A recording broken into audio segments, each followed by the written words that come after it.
एक दिन की बात है, वह कन्या सोने के सूप में जौ साफ कर रही थी। उस समय उस नगर का राजपुत्र वहां से होकर निकला।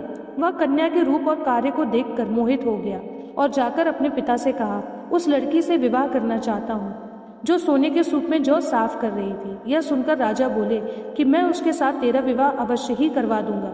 राजकुमार ने उस लड़की के घर का पता बतलाया। तब मंत्री उस कन्या के घर गए और ब्राह्मण देवता को सभी हाल बताया। ब्राह्मण देवता राजपुत्र के साथ अपनी कन्या का विवाह करने के लिए तैयार हो गए और विधि विधान से उस कन्या का विवाह हो गया। कन्या के विदा होने के बाद ब्राह्मण देवता के घर में गरीबी का निवास हो गया। अब उन्हें भोजन के लिए अन्न भी बड़ी मुश्किल से मिलता था। एक दिन दुखी होकर ब्राह्मण देवता अपनी पत्नी अपने बेटी के पास गए। बेटी ने पिता की दुखी अवस्था को देखा और अपनी माँ का हाल पूछा। तब ब्राह्मण ने सभी हाल कहा। बेटी ने बहुत सा धन देकर अपने पिता को विदा किया। इस तरह ब्राह्मण का कुछ समय तो सुखपूर्वक व्यतीत हो गया, लेकिन कुछ दिन बाद फिर वही हाल हो गया।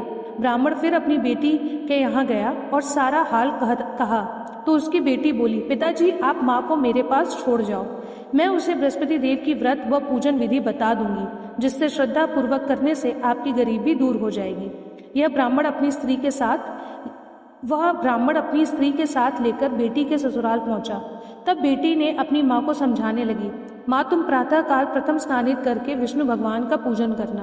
परंतु माँ ने उसकी एक बात भी नहीं मानी और प्रातः काल उठकर अपनी बेटी के बच्चों की जूठन खा ली। इससे उसकी बेटी को बहुत गुस्सा आया और उस रात उसने अपनी माँ को कोठरी में बंद कर दिया।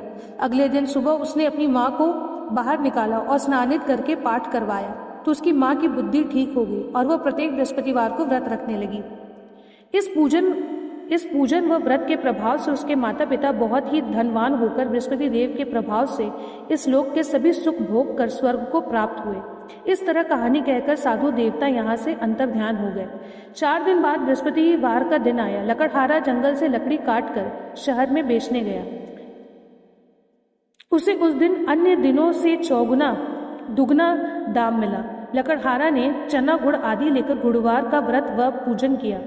जब दोबारा गुरुवार का दिन आया तो वह बृहस्पतिवार का पूजन व व्रत करना भूल गया। इस कारण बृहस्पति भगवान नाराज हो गए। उस दिन उस नगर के राजा ने विशाल यज्ञ का आयोजन किया था और नगर में यह घोषणा करवा दी कि कोई भी नगरवासी अपने नगर में भोजन न बनवाए। समस्त जन मेरे यहाँ भोजन करने आएंगे। उस दिन लकड़हारा कुछ देर से पहुंचा, जिस कारण उसे महल में जाने में देरी हो गई। अपने कक्ष में भोजन कराने लगे। तभी उस समय रानी उसे अपने कक्ष में भोजन कराने लगे। तभी उस समय जिस कक्ष में लकड़हारा भोजन कर रहा था, उस समय रानी का हार खूंटी पर टंगा हुआ था। कुछ समय बाद खूंटी पर से वो हार गायब हो गया। रानी ने निश्चय किया कि मेरा वह हार इसी लकड़हारे ने चुराया है। तब रानी के कहने पर राजा ने उसी समय सिपाहियों को बुलाकर उस लकड़हारे को कारागार में डलवा दिया। अब लकड़हारा दुखी होकर विचार करने लगा कि ना जाने मुझसे ऐसे कौन सी गलती हुई, किस जन्म का पाप है कि मुझे आज ये दिन देखना पड़ा। उसी समय बृहस्पति देव साधु के रूप में प्रकट हुए और उसकी दशा को देखकर कहने लगे, अरे मूर्ख, तूने बृहस्पति देव का पूजन नहीं किया है, इसी कारण तुझे दुख प्राप्त हुआ है। अब तू चिंता मत कर, आने वाले बृहस्पतिवार के दिन बृहस्पति देव का पूजन व व्रत रखना। साधु महात्मा के कहे अनुसार बृहस्पतिवार के दिन लकड़हारे ने कथा कही और व्रत रखा। तो उसी रात्रि के बृहस्पति देव ने उस नगर के राजा के स्वप्न में आकर कहा, हे राजा, तुमने जिस लकड़हारे को कारागृह में बंद करवाया है वह एक राजा है और निर्दोष है, उसे छोड़ देना। तुझे रानी का हार उसी खूंटी पर लटका हुआ मिलेगा। अगर तूने ऐसा नहीं किया तो मैं तेरा राज्यपाट नष्ट कर दूंगा। इस तरह रात्रि के स्वप्न को देखकर राजा प्रातः काल उठते ही वह हार उसी खूंटी पर लटका हुआ मिला। तब राजा ने लकड़हारे को बुलाकर क्षमा मांगी और सुंदर वस्त्र आभूषण देकर उसे विदा किया। अब लकड़हारा राजा अपने नगर को चल दिया। राजा जब अपने नगर के निकट पहुंचा तो उसे बड़ा आश्चर्य हुआ। नगर में पहले से अधिक बाग, तालाब, मंदिर तथा कुएं, धर्मशालाएं आदि बनी हुई थी। राजा ने जब पूछा कि यह सब किसने बनवाया है, नगर के लोगों ने कहा यह सब रानी और उसके दासी ने बनवाया है। राजा ने महल में पहुंचकर रानी से पूछा कि यह धन तुम्हें कैसे प्राप्त हुआ। तब रानी ने बताया कि यह सब हमें बृहस्पति देव के व्रत करने से प्राप्त हुआ है। तब राजा ने निश्चय किया कि हर गुरुवार को तो सभी बृहस्पति देव का पूजन करते हैं, परंतु मैं प्रतिदिन दिन में 3 बार बृहस्पति देव की कथा कहा करूंगा। अब हर समय राजा के दुपट्टे में चने की दाल बंधी रहती थी तथा दिन में 3 बार कथा कहता था। एक रोज राजा ने विचार किया कि चलो अपनी बहन के घर हो आता हूँ। इस तरह निश्चय कर राजा घोड़े पर सवार होकर अपनी बहन के यहाँ चल दिया। मार्ग में उसने देखा कि कुछ आदमी एक अर्थी को ले जा रहे थे। उन्हें रोककर राजा ने कहा, अरे भाइयों, मुझसे बृहस्पतिवार की कथा सुन लो। तब कुछ लोगों ने बोला कि हमारा यहाँ आदमी मर चुका है और उसे बृहस्पतिवार की कथा की पड़ी है। वो ऐसा कहकर आगे जाने लगे। तभी अचानक से शव हिलने लगा। अचानक मुर्दे में जान आ गई। तब सबको ये लगा कि बृहस्पतिवार की व्रत कथा सुनने से ही ये सब चमत्कार हुआ है। सबने बृहस्पति भगवान की जय कहा। आगे बढ़ते हुए मार्ग में राजा को एक किसान खेत में हल चला रहा था। राजा ने उसे रोककर कहा, मेरे भाइयों, तुम मेरी बृहस्पतिवार की कथा सुन लो। किसान बोला, जब तक मैं तेरी कथा सुनूंगा तब तक 4 हरिया जोत लूंगा। तू अपनी कथा किसी और को सुना। यह सुनकर राजा आगे चलने लगा। राजा के आगे बढ़ते ही बैल पछाड़ खाकर गिर गए। किसान के पेट में भी जोरों का दर्द होने लगा। उस समय किसान की माँ रोटी लेकर आई। उसने जब ये देखा कि किसान का ये हाल हुआ है, अपने बेटे की ये बात सुनकर वह दौड़ती हुई राजा के पास पहुंच गई और उसने बोला कि तू अपनी कथा सुना ले। राजा ने बुढ़िया के खेत पर चलकर कथा सुनाई। कथा सुनते ही उपरांत बैल उठकर खड़े हो गए और किसान के पेट का भी दर्द तुरंत ठीक हो गया। राजा अपनी बहन के घर पहुंचा। बहन ने भाई की खूब मेहमान नवाजी की। दूसरे दिन प्रातःकाल राजा जगा तो वह देखने लगा कि सब लोग भोजन कर रहे हैं। राजा ने अपनी बहन से कहा, ऐसा कोई है क्या जिसने अभी तक भोजन नहीं किया हो और मेरी बृहस्पतिवार की कथा सुन ले। बहन बोली, भैया, आपको इस देश में तो क्या पूरे नगर में कोई ऐसा व्यक्ति नहीं मिलेगा जिसने सुबह उठकर भोजन नहीं किया हो।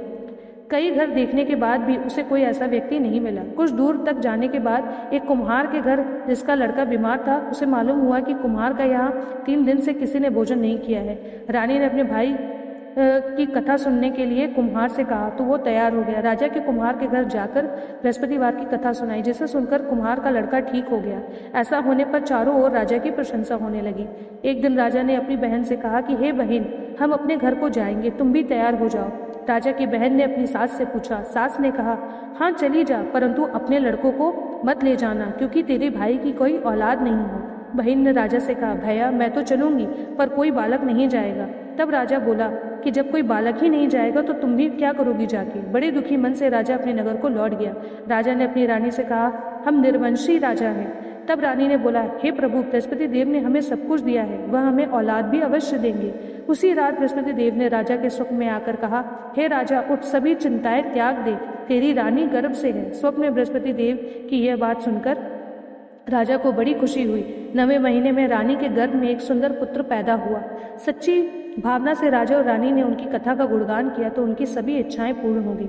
जो सच्ची श्रद्धा से बृहस्पतिवार का पूजन करता है, दूसरे को कथा पढ़कर सुनाता है या सुनता है, तो बृहस्पति देव उसकी सभी मनोकामना पूरी करते हैं, सदैव उनकी रक्षा करते हैं। कथा सुनने के बाद प्रसाद बांटना चाहिए एवं स्वयं को ही ग्रहण करना चाहिए। हृदय से उनका मनन करते हुए जयकारा बोलना चाहिए। बोलो बृहस्पति भगवान की जय, बोलो श्री विष्णु भगवान की जय। दोस्तों, आपको बृहस्पतिवार के दिन विष्णु भगवान की बताए गए तरीके से पूजा करनी है, उनके मंत्रों का जाप करना है, बृहस्पतिवार की व्रत कथा अवश्य सुनना है।